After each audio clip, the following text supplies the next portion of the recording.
한 장의 사진이 두 나라의 문화인식을 바꿀 수 있을까요? 2025년 봄, 일본 편의점에서 잡지를 펼쳐본 한 여성이 깜짝 놀랐습니다. 자신의 사진이 본인도 모르는 사이에 실려 있었거든요. 더 놀라운 건 그 후 일어난 일들이었어요. 일본 전체에 불어닥친 K남편 열풍, 급증하는 한일 커플, 완전히 바뀐 한국 남성에 대한 인식까지. 도대체 그 사진 속에 무엇이 담겨 있었을까요? 어떻게 이런 큰 변화를 만들어낼 수 있었을까요? 오늘 들려드릴 이야기는 단순한 국제연애담이 아닙니다. 서울 홍대음악축제에서 시작된 작은 만남이 두 나라 사이의 새로운 교류로 발전한 놀라운 실화예요. 사토 미오라는 29세 일본 여성의 특별한 경험. 지금부터 시작합니다. 구독과 좋아요, 알림 설정까지 눌러주시면 더욱 흥미진진한 이야기들을 빠짐없이 만나보실 수 있습니다. 저는 사토 미오라고 합니다. 29세이고 오사카에서 프리랜서 번역가로 일하고 있어요. 제가 지금부터 들려드릴 이야기는 정말 믿기 어려운 일이었습니다. 2025년 봄, 평범한 화요일 아침이었어요. 집 근처 편의점에서 커피를 사면서 습관적으로 잡지 코너를 둘러보던 중 한 잡지 표지에 시선이 멈췄습니다. 한국 남자는 이렇게 다정하다라는 제목 아래 행복해 보이는 커플 사진이 실려 있었거든요. 그런데 그 사진 속 여성이 바로 저였습니다. 처음엔 눈을 의심했어요. 분명 비슷하게 생긴 다른 사람이겠지 하고 생각했는데 자세히 보니 제가 지난달 서울에서 찍었던 사진이 맞더라고요. 그것도 제가 허락한 적도 없는 사진이었습니다. 급하게 그 잡지를 사서 카페로 달려갔어요. 기사를 읽어보니 더욱 당황스러웠습니다. 제 이야기가 마치 성공적인 국제연애의 사례처럼 포장되어 있었거든요.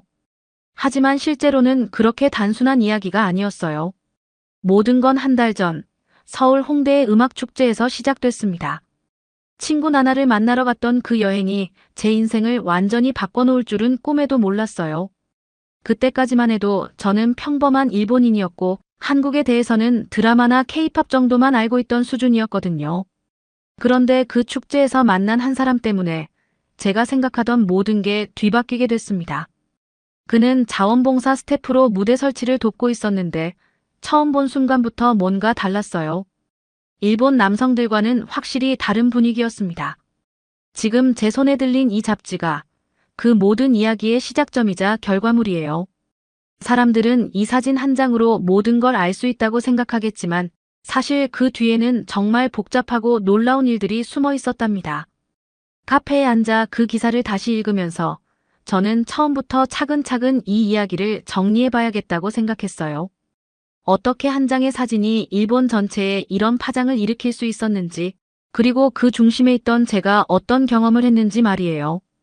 그날을 떠올리면 지금도 가슴이 두근거려요. 서울 홍대 근처의 작은 공원에서 열린 봄 음악 축제였는데 벚꽃이 막 피기 시작한 4월 둘째 주였습니다.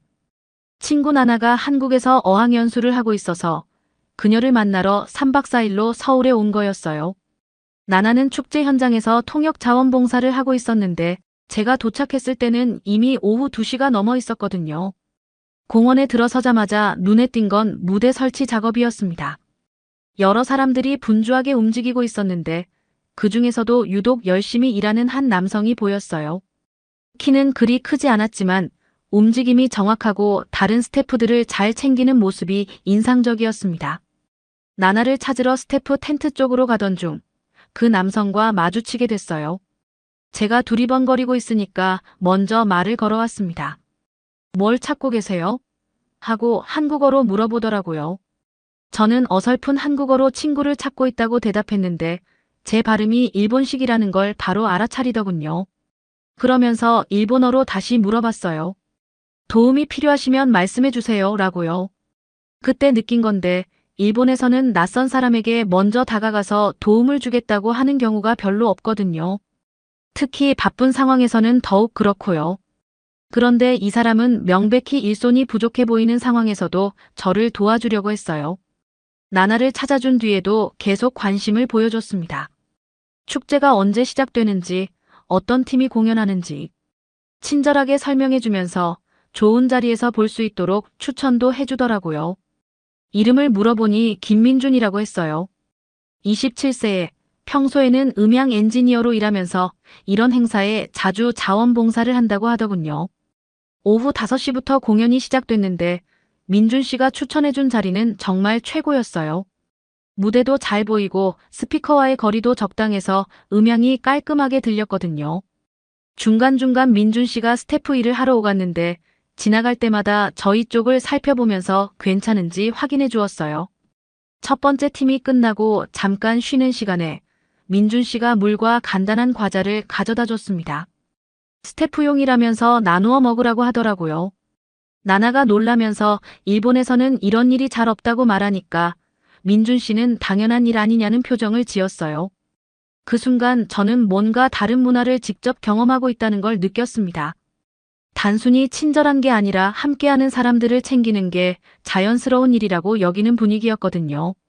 마지막 공연이 끝날 무렵 갑자기 비가 내리기 시작했어요. 비가 내리기 시작하자 사람들이 우르르 텐트나 건물 쪽으로 몰려들었어요. 저희도 급하게 짐을 챙기려고 했는데 민준 씨가 먼저 달려왔습니다. 우산 있으세요? 하고 물어보더라고요. 나나는 작은 양산 하나만 가지고 있었고 저는 아예 준비를 못했거든요. 서울의 날씨를 제대로 확인 안 하고 온 게 후회됐어요. 민준 씨는 자신이 입고 있던 검은색 재킷을 벗어서 제 어깨에 걸쳐줬습니다. 비에 젖겠다고 하니까 자신은 괜찮다면서 저희를 지하철역까지 데려다 주겠다고 하더라고요. 그러면서 제 가방까지 들어주려고 했어요. 처음엔 정말 당황스러웠습니다. 일본에서는 연인 사이가 아닌 이상 이렇게까지 해주는 경우가 별로 없거든요. 특히 처음 만난 사람이 이 정도로 챙겨준다는 건 상상도 못했어요. 혹시 뭔가 다른 의도가 있는 건 아닌가 하는 생각도 들었고요. 하지만 민준 씨의 표정을 보니까 그런 게 아니더라고요. 정말 자연스럽게 마치 친한 친구를 돕는 것처럼 행동하고 있었어요. 비에 젖어가면서도 저희가 먼저 안전한 곳에 가는 걸 확인하려고 했습니다. 지하철역까지 가는 10분 동안 민준 씨는 계속 제 상태를 살폈어요. 재킷이 잘 덮여 있는지, 발이 젖지 않았는지, 너무 춥지 않은지 수시로 물어보더라고요. 그러면서 자신은 티셔츠 한 장으로 비를 맞고 있었는데도 전혀 신경 쓰지 않는 것 같았어요. 역에 도착해서 재킷을 돌려주려고 했는데 민준 씨가 거절했습니다. 숙소까지 가는 동안 또 젖을 수 있으니까 내일 돌려달라고 하더군요. 그러면서 자신의 연락처를 알려줬어요. 나나가 나중에 말했는데 그 광경이 마치 드라마 같았다고 하더라고요. 실제로는 드라마보다도 더 자연스럽고 진실해 보였다고요. 특별히 멋있는 행동을 하려고 한 게 아니라 그냥 당연히 해야 할 일이라고 생각하는 것 같다고 했어요. 다음 날 재킷을 돌려주러 민준 씨와 만났는데 그때도 놀라운 일이 있었어요. 제가 감기 기운이 있다고 하니까 근처 약국까지 함께 가서 약을 사주겠다고 하더라고요.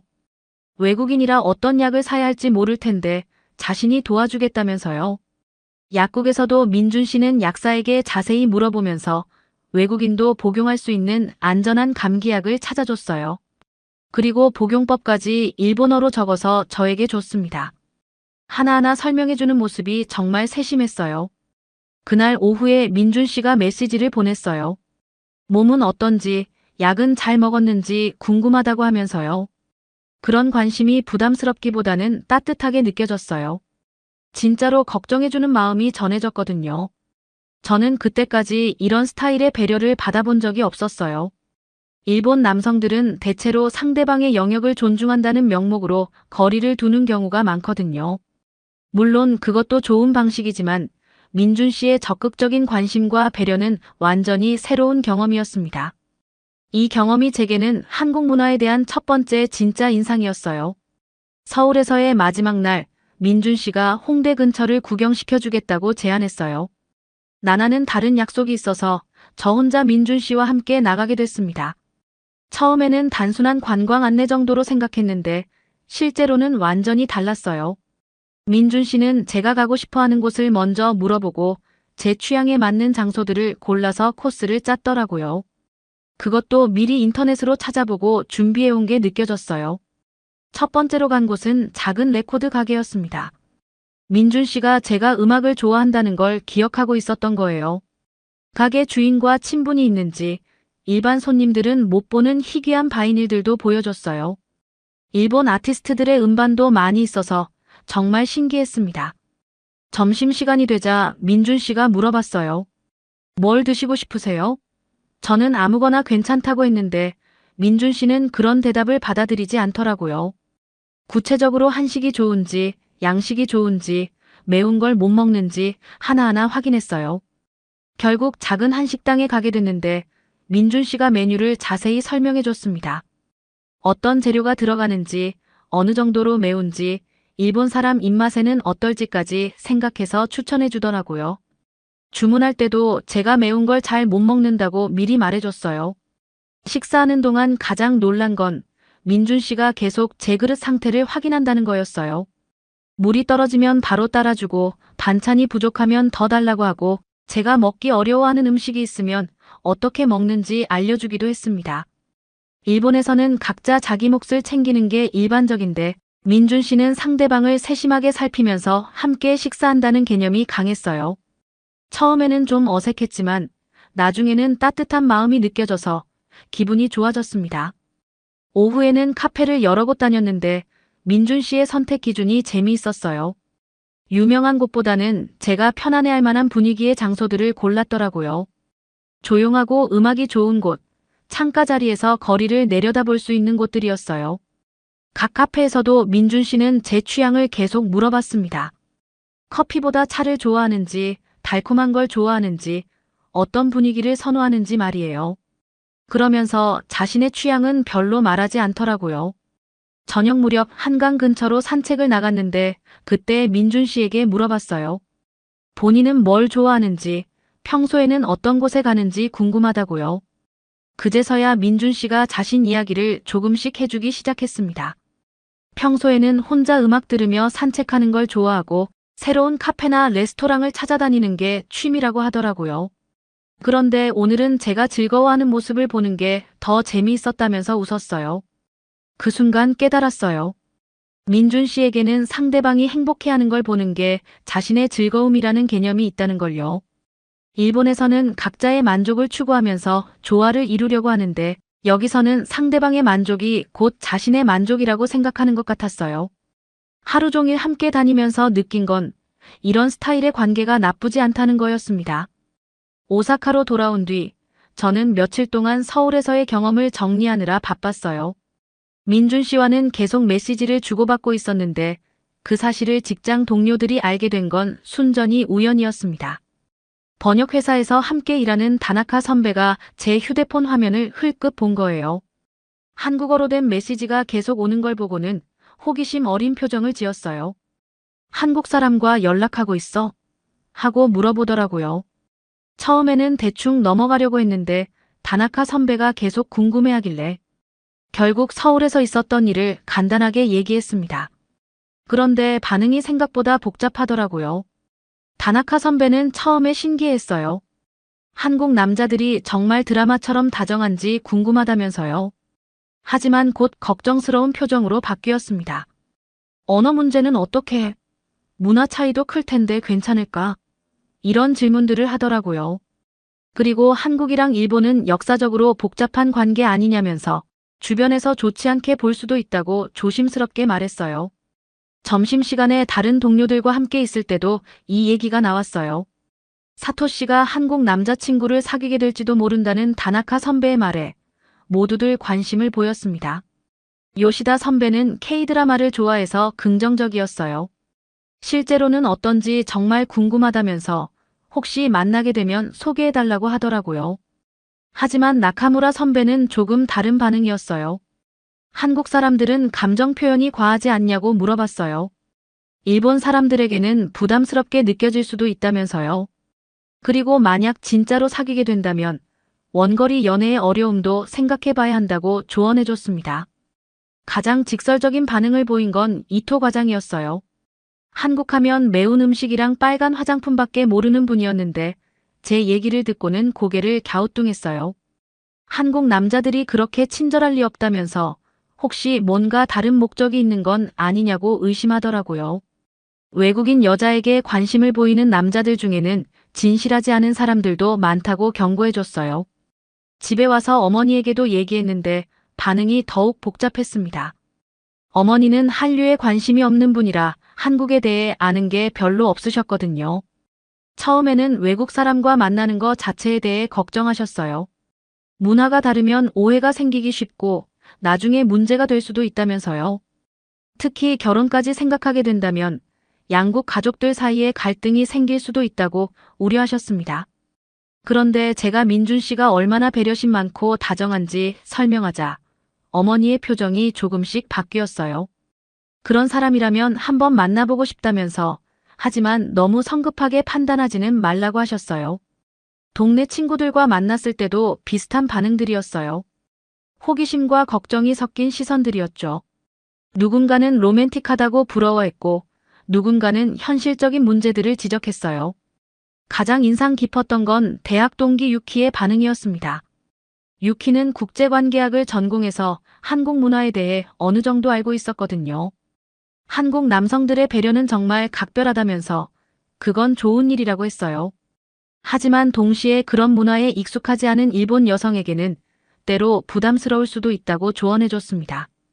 서로의 문화를 이해하려는 노력이 중요하다고 하더라고요. 주변의 다양한 반응들을 들으면서 저는 이 관계에 대해 더 신중하게 생각해보게 됐어요. 주변의 걱정 어린 반응들을 들으면서 저는 고민에 빠졌어요. 정말 민준 씨가 제가 생각하는 그런 사람일까? 혹시 제가 착각하고 있는 건 아닐까?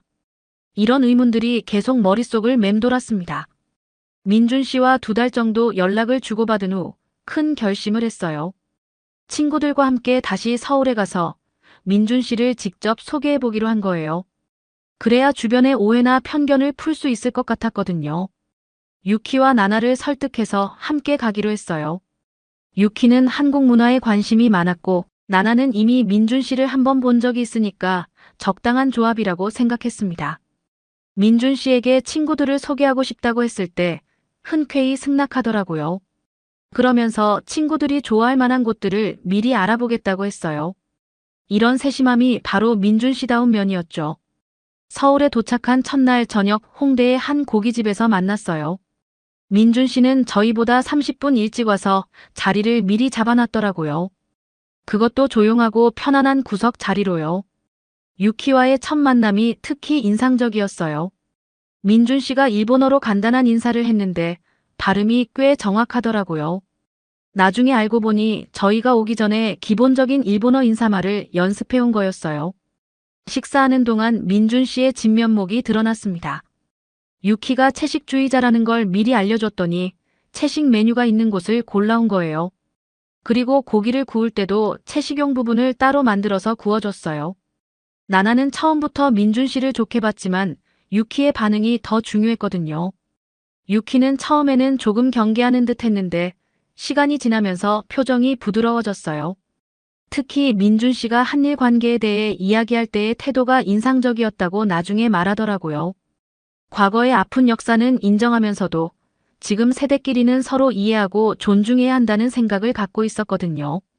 둘째 날에는 민준 씨가 자원봉사하는 문화센터에 갔어요.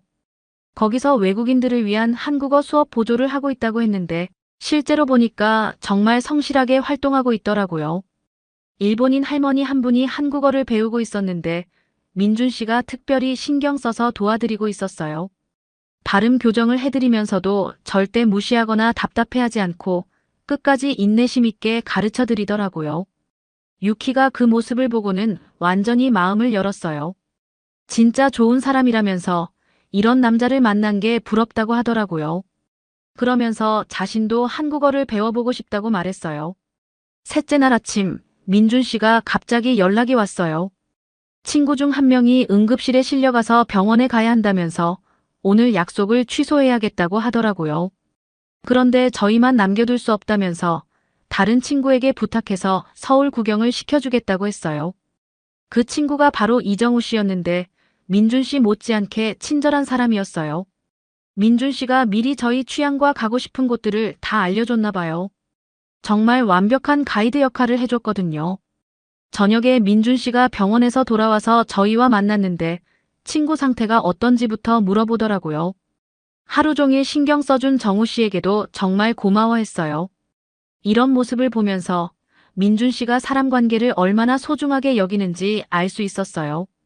오사카로 돌아가는 날 유키가 저에게 말했어요. 처음엔 한국 남자들에 대한 편견이 있었는데 민준 씨를 보니까 정말 따뜻하고 진실한 사람이라는 걸 알겠다고 하더라고요. 오사카로 돌아온 후 예상치 못한 일이 벌어졌어요. 유키가 자신의 인스타그램에 서울 여행 사진들을 올렸는데 그중에 민준 씨와 함께 찍은 사진들도 있었거든요. 처음에는 별 생각 없이 올린 거였어요. 그런데 며칠 지나지 않아서 그 게시물의 댓글이 폭발적으로 늘어났습니다. 한국 남자들의 다정한 모습에 대한 관심이 생각보다 엄청났던 거예요. 특히 민준 씨가 저희를 챙겨주는 모습이 담긴 사진들이 화제가 됐어요. 고기를 직접 구워주는 장면, 무거운 짐을 들어주는 장면, 사진 찍어주는 장면 등이 일본 여성들에게는 정말 신선하게 보였나 봐요. 댓글들을 읽어보니까 정말 다양한 반응이 있었어요. 부러워하는 사람들, 의심하는 사람들, 궁금해하는 사람들까지. 그런데 대부분은 긍정적인 반응이었어요. 정말 드라마 같다. 이런 남자가 실제로 있나? 나도 한국에 가보고 싶다. 이런 댓글들이 줄을 이뤘거든요. 그리고 한국 남자들과 사귀어 본 경험이 있는 사람들도 비슷한 후기를 남기더라고요. 문제는 이 게시물이 다른 SNS로까지 퍼져나간 거였어요. 누군가가 유키의 동의 없이 트위터로 퍼날랐고 거기서 또 다른 커뮤니티들로 확산됐습니다. 특히 K-팝 팬 커뮤니티와 한국 드라마 팬그룹에서 폭발적인 관심을 보였어요. 실제 한국 남자들의 모습이 드라마와 어떻게 다른지, 실제로는 어떤지에 대한 궁금증이 컸나 보더라고요. 그 과정에서 제 이야기도 자연스럽게 알려지기 시작했어요. 음악 축제에서 만난 일본 여성과 한국 남성의 이야기라면서 점점 구체적인 내용들이 퍼져나갔습니다. 처음에는 걱정이 됐어요. 민준 씨에게 피해가 갈 수도 있고 저희 관계가 왜곡되어서 전해질 수도 있었거든요. 급하게 민준 씨에게 연락해서 상황을 설명했어요. 그런데 민준 씨의 반응이 의외였어요. 괜찮다면서 오히려 한일 양국 사람들이 서로에 대해 더 잘 알게 되는 계기가 될 수 있다면 좋은 일 아니냐고 하더라고요. 일주일 정도 지났을 때 정말 놀라운 일이 일어났어요. 일본의 한 인기 여성 잡지에서 연락이 온 거예요. 한국 남성들의 연애 스타일에 대한 기사를 쓰고 싶다면서 저희 이야기를 취재하고 싶다고 하더라고요. 처음에는 거절하려고 했어요. 사생활이 공개되는 게 부담스러웠거든요. 하지만 편집자가 말하기를 일본 여성들 사이에서 한국 남성에 대한 관심이 정말 높아지고 있는데 정확한 정보를 전달하고 싶다고 하더라고요. 민준 씨와 상의한 결과 조건부로 수락하기로 했어요. 개인정보는 최대한 보호하고 문화 교류의 긍정적인 측면을 강조해서 써달라고 요청했습니다. 인터뷰 당일 기자와 사진작가가 서울까지 왔어요. 민준 씨도 함께 인터뷰에 응해줬는데 정말 성의껏 대답해줬어요. 한국 남성들의 배려 문화가 어디서 나오는지, 일본과는 어떤 차이가 있는지 차근차근 설명해줬거든요. 사진 촬영도 자연스럽게 진행됐어요. 카페에서 대화하는 모습, 같이 거리를 걸으면서 이야기하는 모습들을 찍었는데 전혀 어색하지 않게 나왔어요. 기사가 나온 후 반응이 폭발적이었어요. 잡지가 며칠 만에 품절됐고 온라인에서도 화제가 됐습니다. 특히 젊은 여성들 사이에서 한국 남성에 대한 호감도가 급격히 올라갔어요. SNS에서는 K남편이라는 해시태그까지 생겼어요. 한국 남자친구나 남편을 둔 일본 여성들이 자신들의 경험담을 올리기 시작한 거예요. 대부분 비슷한 내용들이었어요. 배려심이 깊고 가족을 중시하고 감정 표현이 솔직하다는 이야기들이었죠. 하지만 모든 반응이 긍정적이지만은 않았어요. 일부에서는 과장된 것 아니냐는 의견도 있었고 한국 남성들을 이상화하는 건 위험하다는 지적도 있었어요. 더 큰 변화는 한국 쪽에서도 일어났어요. 한국 매체들이 이 이야기를 다루기 시작했고 한국 남성들의 매너나 배려, 문화에 대한 자부심이 높아졌다고 하더라고요. 민준 씨는 이런 상황을 신기해했어요. 자신에게는 당연한 일들이 다른 문화권에서는 특별하게 여겨진다는 걸 새롭게 알았다고 하더라고요. 이 모든 소동 속에서도 저희 관계는 변하지 않았어요. 오히려 더 깊어졌다고 할 수 있을 것 같아요. 서로의 문화를 이해하려는 노력이 더 깊어졌거든요. 잡지 기사가 나온 지 6개월이 지난 지금, 저는 오사카와 서울을 오가며 새로운 삶을 살고 있어요. 민준 씨와의 관계도 더욱 깊어졌고, 무엇보다 두 나라 사이의 문화, 교류에 작은 기여를 하고 있다는 느낌이 들어서 뿌듯합니다. 가장 큰 변화는 제 주변에서 일어났어요. 직장 동료들 중 3명이 한국어 수업을 시작했고, 유키는 아예 한국 대학원에 교환학생으로 갈 준비를 하고 있어요. 처음에 걱정하던 다나카 선배도 이제는 한국 드라마를 보기 시작했다고 하더라고요. 더 놀라운 건 일본 전체에서 벌어지고 있는 변화예요. K-남편 열풍이 단순한 유행을 넘어서서 실제로 한일 커플들이 늘어나고 있다는 통계까지 나왔거든요. 결혼정보 회사들도 한국 남성 회원들에 대한 문의가 급증했다고 해요. 하지만 이런 현상을 보면서 걱정되는 부분도 있어요. 일부에서는 한국 남성들을 지나치게 이상화하는 경향이 보이거든요. 모든 한국 남자가 민준 씨 같지는 않을 텐데 너무 높은 기대를 갖는 건 위험할 수 있어요. 그래서 민준 씨와 함께 작은 프로젝트를 시작했어요. 온라인으로 한일 문화 교류 모임을 만든 거예요. 단순히 연애나 결혼만이 아니라 서로의 문화를 제대로 이해하고 존중하는 방법을 나누는 공간으로 만들었습니다. 이 모임에는 정말 다양한 사람들이 참여하고 있어요. 한국에 관심 있는 일본인들, 일본에서 생활하는 한국인들, 실제로 국제연애를 하고 있는 커플들까지. 매주 화요일 저녁 8시에 온라인으로 모여서 문화 차이에 대해 이야기를 나눠요. 지난주에는 정말 인상 깊은 이야기를 들었어요. 도쿄에서 한국인 남편과 살고 있는 일본 여성의 경험담이었는데 처음에는 남편의 적극적인 관심이 부담스러웠다고 하더라고요. 하지만 시간이 지나면서 그런 관심이 진짜 사랑의 표현이라는 걸 깨달았다고 해요. 반대로 일본에서 생활하는 한국 남성의 이야기도 들었어요. 처음에는 일본 여성들이 너무 독립적이라고 느꼈는데 나중에는 그런 독립성이 오히려 매력적이라고 생각하게 됐다고 하더라고요. 이런 이야기들을 들으면서 깨달은 건 문화 차이라는 게 장벽이 아니라 서로를 더 풍부하게 만들어주는 요소가 될 수 있다는 거예요. 중요한 건 차이를 인정하고 존중하려는 마음가짐이라고 생각해요. 민준 씨도 이런 활동을 통해 많이 배웠다고 해요. 일본 문화의 섬세함과 배려심을 더 깊이 이해하게 됐다면서 저에게도 더 맞는 방식으로 관심을 표현하려고 노력하고 있어요.